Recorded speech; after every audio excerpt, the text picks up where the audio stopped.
اكيد مش حلو. المهم انا رحت الحته دي لقيته سلمت عليه انا ورئيسة التحرير بتاعتي، فقال لي ايه ده؟ هو انت جايه لي عشان انا حطيتك على المرجحه امبارح ولا مرجحتك؟ مش فاهمه الكلمه. فقلت له ليه يا مولانا؟ مش فاهمه يا مولانا. قال لي لا، اصل امبارح كنت يعني بصراحه عندي على الصفحه يعني جاي عليكي جامد. قلت له ده شرف لي يا مولانا لما حضرتك تيجي عليا، وبعدين خير، انت اكيد عمرك ما هتظلمني لانك اكيد يعني نحسبك على خير ونذكرك على الله.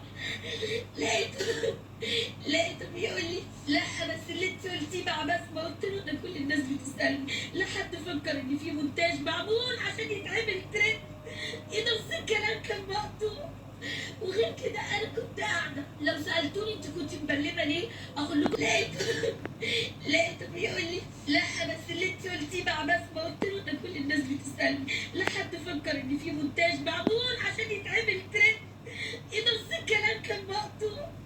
وغير كده انا كنت قاعده، لو سالتوني انت كنت مبلمه ليه اقول لكم انا كل همي ان اقلب الترابيزه بس انا بحترم نفسي وبحترم انا نفسي. كنت مذهوله لان انا عارفه بسمه جميله وخلوقه وطيبه وصاحبتي من اول ما لبسنا الحجاب مع بعض. حتى ريم المرودي قالت لها لا انت اول مره اشوفك كده. ما اعرفش هي كانت عامله سيستم للبرنامج. انا عارفه ان دي مش شخصيتها، اطيب واغلب واسوأ من كده بكتير. بس خلاص كل واحد بيعمل اللي يفيده في شغله. شبعت ظلم. مفيش حد ظلم قد ما انا ظلمت. اقسم بالله شبعت ظلم.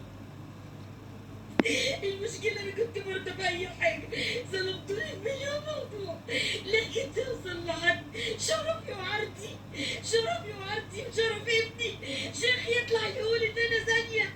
حسبي الله ونعم الوكيل.